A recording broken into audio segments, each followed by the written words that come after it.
Hey, all my Aries friends. Welcome to my YouTube channel. My name is Teri Hunter. I'm an intuitive astrologer, and I'm here today with your July 2024 monthly horoscope. These horoscopes are based on whole sign Western astrology. So when I'm talking about Aries, I'm talking about Aries rising, dictating the landscape of the chart. This is also applicable to Aries moon, Aries sun, and if you have 3 or more planets in the sign of Aries, those would be personal planets, then this video is also applicable for you. When I talk about a day and a time, it's in the Pacific time zone, so please adjust for your location. What I'm going to do is I'm going to share my screen and we're going to go through some of the aspects that'll be going on this month. So let me start sharing my screen.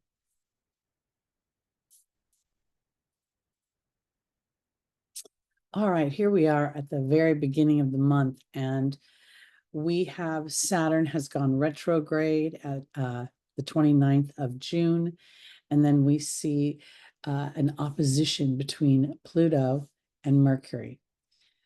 This is interesting to me because there's a push-pull feeling with Mercury and Pluto. Mercury's very sort of superficial in the knowledge. I don't want to dig too deep. Let me give you short bits of information and move on. And then Pluto is like, whoa, let's do the deep dive into your psychological dynamic. So this could be the opposition that's going on for you. The Cancer is your 4th house of home. This could be, in regards to siblings. This could be in regards to how you feel nurtured, how you listen to your inner voice, how you, when we think of the 4th house, we initially and always kind of default to the mother. And yet it's the divine feminine in many ways. It's a receptive energy. It's a water sign. Water is very, it seems redundant to say it, but it's fluid. So I'm trying to say so it can go onto the earth and into the water at the same time.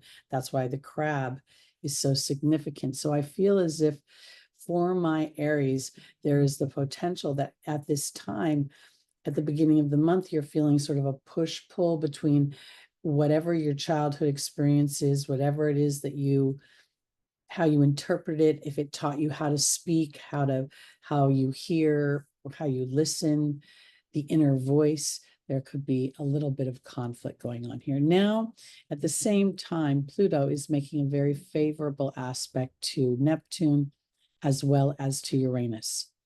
And Uranus is making a sextile to Neptune. So to me, there is this dynamic between these outer planets that are creating sort of a background soundtrack of opportunity to revolutionize yourself, to recalibrate your story, your history, both on a physical level, meaning the earth plane, your time in history, your personal history, how you were affected as a child, how that influenced your confidence or your ability to make money. This is not whether it's bad or good. It's just a point of information, and it offers you an opportunity to transform those things. We're going to see an sextile between Neptune and Pluto for over the next 10 years. This again is playing in the background of every human's life, offering transformation as we look at things from we start to apply the divine laws of the universe. And when I say them, I call them divine. It's not because they're magical or from heaven. They're divine in their ability to manifest. The law of attraction is as powerful as gravity, but gravity is more obvious to us because we can see something. With the law of attraction, we're dealing with the mind and the focused mind. And here, Mercury is the focused mind. That's not true. This is the everyday focuses, the everyday life. And here's the deep dive into my psychological imprint, which is offering me benefit as I see the wisdom of how it has inspired me. And then this Neptune is sextiling Uranus, giving me an opportunity to have an epiphany, to reconcile somehow my family history and how that might have had affected me. And that is also Uranus is also making a trine to Mercury, all this on the first day of the month. So there's a lot starting off. The pace is pretty, the pace is really more about a willingness to sit in no judgment, but rather pieces of information that the planets are offering to us about our own personality, our own soul's imprint, and then giving that an opportunity to elevate us. On the 2nd, we see Neptune go retrograde. So this was interesting to me because, and we already saw that Neptune was at the 29th degree. And that 29th degree, Neptune's been hanging out there for a while. The 29 reduces down to an 11, which is the master number of thought. So as I'm looking at the chart, I'm suddenly putting together all these numbers. I see Venus at 19 degrees making a trine to Saturn at 19 degrees. The 19 reduces down to a 10. There's the sun at 11 degrees. When we see the nodes are at 11 degrees. We see Pluto at 1 degree. We see the moon at this particular time at 1 degree. This just screamed out to me, wow, look at that. The universe is really saying, how are you creating peace of mind? Are you allowing your own talents, your own voice, your own appetites, your own desires to be birthed in your experience? Or are you somehow tethered to a structure that's creating anger and resentment and holding you from those experiences? I think this is really powerful. We see also on the 2nd that Mercury's moved into Leo. And, this is always a more social time. This is always a time when things start to, summertime, there's more activities, at least in the United States, it's summertime. And in no short order, Venus and the sun before the end of July will both make the opposition to Pluto. So there'll be a visit and a revisit into how I think. Am I following my heart? Do I have the courage to express myself in the ways that are most authentic to me? Okay, let's go. We have a new moon on the 5th in Cancer. And this is I feel like I say these things all the time, but these planets are very significant right now. This new moon in Cancer is sandwiched between 2 full moons in Capricorn, meaning that we had a full moon in Capricorn at the end of June, and then we will have one again at the end of July. Capricorn rules our fears, our trepidations, our obligations, our responsibilities, our duties. Again, Capricorn wants us to endure beyond our own emotional comfort to get the job done.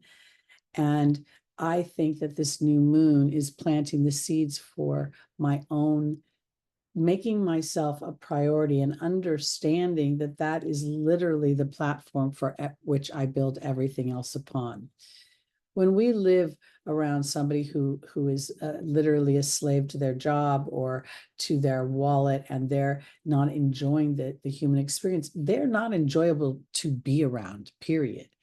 And I think that's really what the case is here, is that as we individualize and we put ourselves as priorities, our wants, our desires, our passions, the adventures that we want to have, we actually become more joyous humans.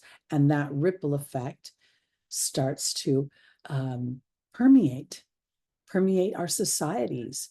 But right now there's so much duty and so much obligation and so much fear and so much depressing things. That's nobody feels joyous. This is Pluto's job that's been going through Capricorn, that governmental restriction and limitation and dominance. That's the way I want to put it. So as Pluto goes retrogrades back in there, we're going to, finish the demolition up. And this new moon at this time is really about the opposite of that, being able to come from my heart, being able to trust my emotional body as the true north of my manifestation. So I think that this is really powerful because this is a dreamy moon. The moon is rules Cancer. So a new moon in Cancer has, to me, a double whammy. Now we're looking at the 14th degree, which is the Venusian degree. Then I see Venus sitting next to this moon at 22 degrees. And I'm thinking to myself, come in partnership with my Venusian talents, my Venusian desires, the things that bring me comfort and make me feel a sense of security and safety and flow in my life. And this is all about, again, planting the seeds for a larger ear for your inner voice versus what's happening on the outside, because the next full moon in Capricorn is going to illuminate yet another potentially not within but without situation that will solidify what you want for yourself during this new moon. Okay, now let's go on to the 11th. I go back to 12 p.m. This is where Venus will enter Leo, and she starts her opposition with Pluto. And as I looked at this, I really was like thinking to myself that, you know, as an Aries, having Leo as your fifth house is it's its natural home. And Venus in Leo feels like a girl, you know, she's going to concerts in the summertime. She's going out on the boat. She's having a great time. And when I looked at Pluto in Aquarius, I almost felt like there was this sort of weird financial push-pull. I don't know, almost like as Pluto's moving back towards Capricorn, it's like, can you afford that? Do you really want to go there? You know, do you have, you know, disposable income type idea? I don't know, maybe your friends, your girlfriends all invite you to go on a trip, or your guy friends or something. But whatever that outside opposition is, I feel like this is an opportunity to be brave in its manifestation. Again, Pluto is sextiling Neptune, and Neptune is sextiling Uranus. So there's a focus on trusting an inner voice versus an outer voice. And I don't know why, for some reason, Aries, it's just hitting me this way. I know the wheel's upside down right now. Literally, it's Libra rising, but this feels like, let yourself have fun, let yourself be frivolous, and worry about the bigger picture later. I'm not saying to spend your last dollar, but I am saying to treat yourself to things that you enjoy. At this time as well, we see a growing conjunction in your second house between Mars and Uranus. Now, this is important because this is a money house. Again, second house is a money house, and that Mars and Uranus conjunction can be two things. It's going to get exact in a couple of days, but we're going to feel it growing as Mars is in its detriment. So it's not in its highest power, but it really wants to be liberated. And I think that this could, for some people who kind of, you know, just kind of live a real earthly experience, there could be upsets, there could be potential, you know, arguments and fights. But at the same time, for those that are standing in intention in their lives and co-creating, I think this could be an epiphany. Mars has not been, or I should say, Mars is going to go into Gemini for the first time in 2 years. And last time it was there, it spent 7 months in Gemini. This is your third house of how you think. It is how you process. It is your childhood experiences. It's your neighborhoods, your networks, your meaning your, you know, your work networks, your emails every day, the people that you interact with. And I think this is an opportunity through this conjunction with Uranus to further anchor in a futuristic Mars, one who's more grounded in Taurus, you know, walking slower on the path to understand the landscape versus being a young buck who is more invested in the end goal. Mars is now more invested in the journey to raise the sight above. That's Uranian, like flying. And then as it joins Jupiter in your third house, that should prove to be very interesting. But we'll get there in August. Let me go to the 15th, where we will see Mars and Uranus's exact conjunction. I just feel like this is a real, Mars has moved over, at this particular time at 12 o'clock is already, on the other side of Uranus. So there's something about this brave, innovative way of moving. We're looking at, I want to be more clear when I say brave. It's kind of like, you know what? I have an idea and I want to test the waters. I want to do experimentation. I think I can do it. And in the meantime, I'm going to be smart enough and use my genius to keep my day job while I start to move towards something that's more passionate for me. And I think this is going to be evidenced really more next month when Mars spends time in Gemini with this new awareness. And this is where Jupiter's giving us an opportunity for expansion of business, of commerce, of resources and wealth. Now, Jupiter's technically in detriment in Gemini, but Jupiter is a world traveler. Jupiter likes exotic places and exotic people and things. So here, this is an opportunity for Jupiter to see the benefit and the value of detail, of those small bits of information and how they complement Jupiter's energy, how they create a yin yang or a balance of some kind. And as Mars moves into a conjunction with that, the brave action that Mars has been doing mentally, does this anger serve me right now? I may be right all day long, but does my resentment move my story where I want to go, or does it just twist me up in a knot and stop me?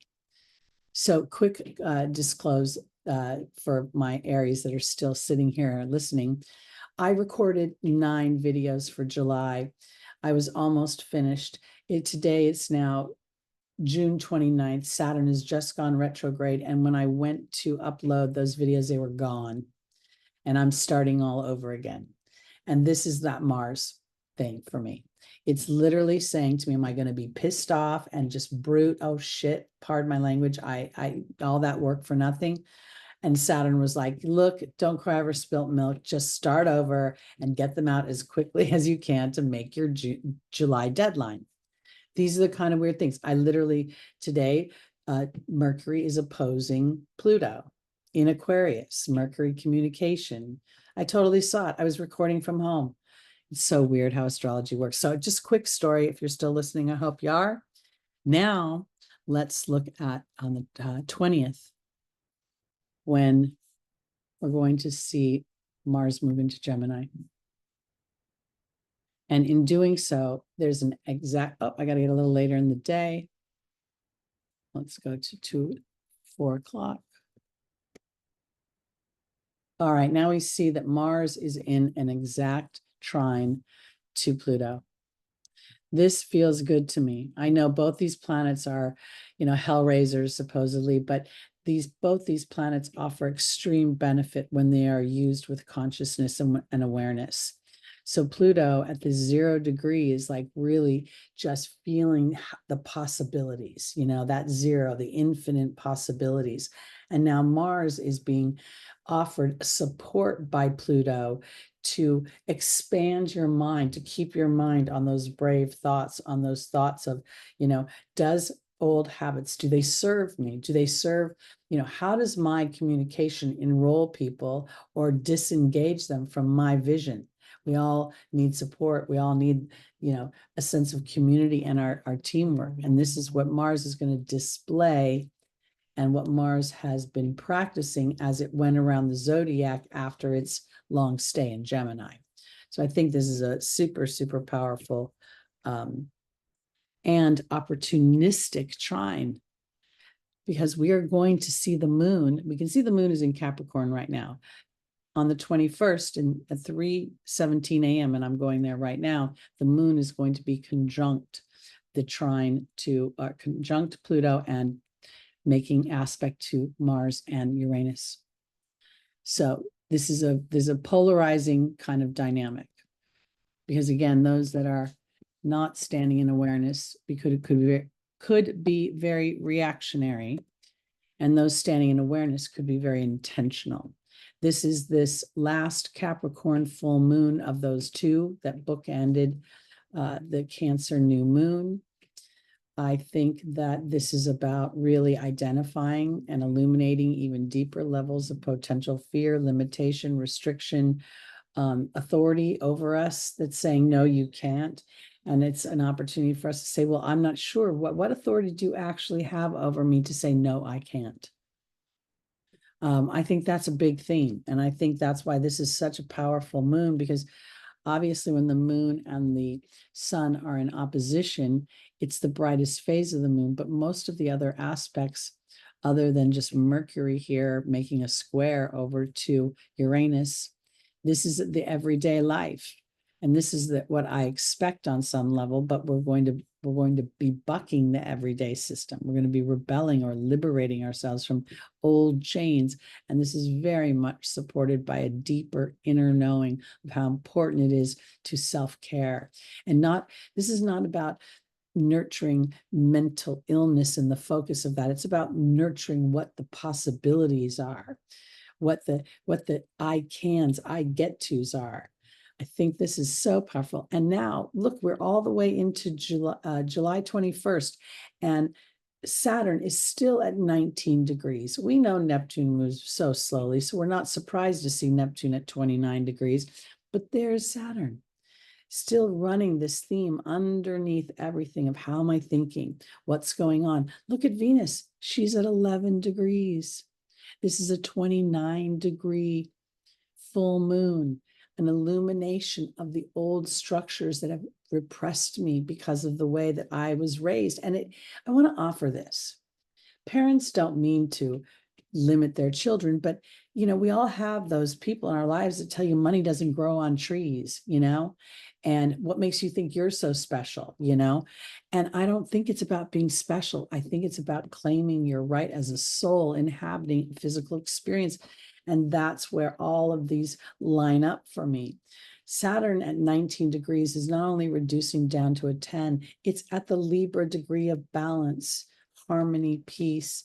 And when we feel a sense of purpose and a sense of fulfillment, a sense of creativity, we feel a sense of peace. And we spread that peace to others. Venus is also making a sextile to Jupiter. So I think that this is also supporting an expansion as I'm willing to shift my beliefs, or at least look at my beliefs and open up the possibilities. All right, let's go to the 22nd, where we will see the sun enter Leo, and it will start it's already started its opposition, but here it's in its exact opposition. So we've had, let me go to 12 o'clock again.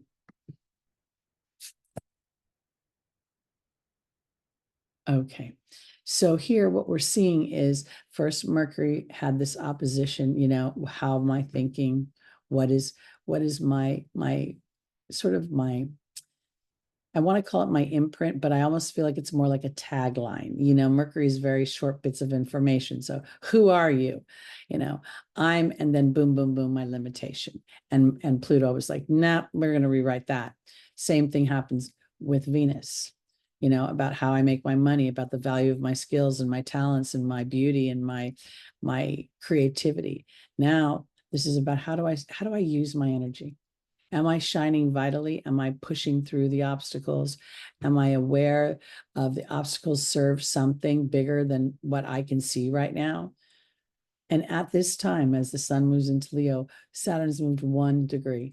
It's at 18 degrees, 59 minutes of Pisces. So this is like the Saturn just sitting in the sky saying, what are we really thinking here? How are we really interacting? And I say that because Saturn is square to Jupiter, and it's going to, this is not a tight square, but it's tight enough for me to be revisiting my belief system. Jupiter naturally co-rules Pisces, and this is again, from my perception, Saturn is asking me to knuckle down and to recognize that the human effort is actually futile without the energetic spiritual dynamic of my being energy supporting that effort. Very powerful. We still see a trine over here to Mars and Uranus and Pluto supporting that, even while we're suffering through that opposition a bit. Did I say suffering? I didn't mean suffering. I meant experiencing. All right. And then on the 26th, we will see Mercury enter its rulership. And this is very interesting to me because it's making well, these two planets, Pluto and Neptune, see how they're just hanging around in the background, sort of more subtly, more slowly infiltrating the everyday thoughts, the everyday experiences, these little blind sides. They say that a quincunx is where two planets don't really communicate very well. And these are both deep psychological planets. When we think about the reasons for, people are addicted to things, sometimes when they're depressed, they go lie in their room and they hide. So there's an erosive energy to Neptune in its challenging dynamic. And obviously the deep psychological imprint of other people's power and control over us. And all of this is focused on Mercury at the 0 degree of Virgo, thinking, how do I think? What am I enslaved to? What is my job? Do I like my job? Don't I like my job? Do I like the kind of service I am for others? How am I taking care of my body? Is my anger and resentment eating me up and creating stress and eroding me? These are these quincunx, these two. This is sort of like it's almost like a little mini yod in transit, like the finger of God is asking us to really look at what we're doing in our everyday lives, our habits that are supporting us versus pulling us under. The square over here is clearly tension because we could be called forth. These are your obligations. Again, this sense of duty that comes with the earth signs and with Virgo, very much so. Duty to others, helping others. So I think that as we start to connect that, when we put the metaphoric mask of our dreams on our own self first, we are much better able to serve others. Okay, and now let's go just quickly to the end of the month. And we see that this conjunction here between Jupiter and Mars is growing in its intensity. And it is currently making a 2.5 to Pluto. So there's something that is, there's the potential of, how can I phrase this? There's the potential that there could be outside influences that are thwarting movement forward. And if this expands any kind of frustration in my Aries people, my Mars ruled people, this is an opportunity again for you to show the wisdom that you have incorporated, the awareness of how you use your words. And this is what I call a divine disruption, oftentimes, because without the disruption, I would never have an opportunity to display the evolved version that I conceived within my head. And when I see this squared to Venus, I wonder if it couldn't be something to do with resources, money. Jupiter rules wealth. So be mindful of the people that you make deals with or you hire to do work around your house, anything like that. Or people you give your money to buy Taylor Swift concert tickets to, make sure you check they're reputable people. But overall, I think that the theme of the month is really more about the retrograde of Neptune and Saturn in Pisces. And this is your 12th house, the house that self-undoing, the house of the subconscious. So this gives Aries an opportunity to transform themselves from what most people call the warrior, the banshee, the angry one, all those kind of challenging dynamics that people say. They forget that Aries is the hero. Aries is the fireman. Aries is the athlete. Aries is the gladiator. Aries is the one that fights for freedom. So remember that about yourself, Aries, as you go through the July. I will be back in August with your monthly horoscope. Thank you for joining me. Again, my name is Teri Hunter. I'm an intuitive astrologer. Please like, please subscribe, please share, and please comment. I look forward to hearing from you. And if you'd like to book a reading, my information is below in the description. We'll see you in a month.